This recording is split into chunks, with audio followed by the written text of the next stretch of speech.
Well, this is my third trip down to Highlands, New Jersey. When I was first told about the trip, Dr. Birch said, there's been a disaster.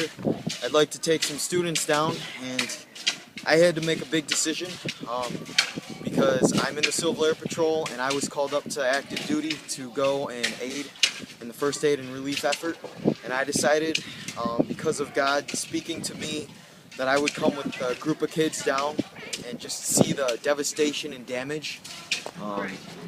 It was a blessing to come the first time because we met so many people that were just so blessed by God, and it was really just heartwarming for me to see.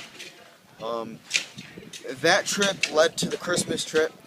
Dr. Birch said, I want to come back in Christmas and be like Santa, and I was like, that'd be really fun. And I was nervous at first, because it's Christmas and I didn't want to be away from family, but I felt a calling, and I felt a calling through this trip.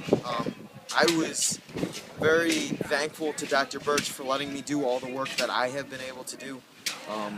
He let me have an administrative leadership role in this trip, and so through this I'm learning so much.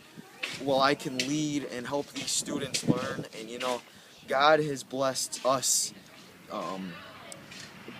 by being able to bring down two truckloads now of goods for these people that lost almost everything. Some of them have lost everything, and it's truly for them to see this and for them to get a feeling of hope and a feeling of just aliveness, because they get what they need, their essentials. We take life for granted so many times, and until we see these things happening around us, we don't appreciate what we get all the time. Sometimes we'll get something we don't like and maybe complain about it or whatever, but once we see the conditions that these people have to deal with, a floor that's completely gone, it's just for me to be able to come and work and I'd like to dedicate my life to serve, and that's because of being blessed by God and having everything that I have. I have a family, I have a house, and I wasn't devastated by the storm, but I know people that were now, and it's a true blessing from God.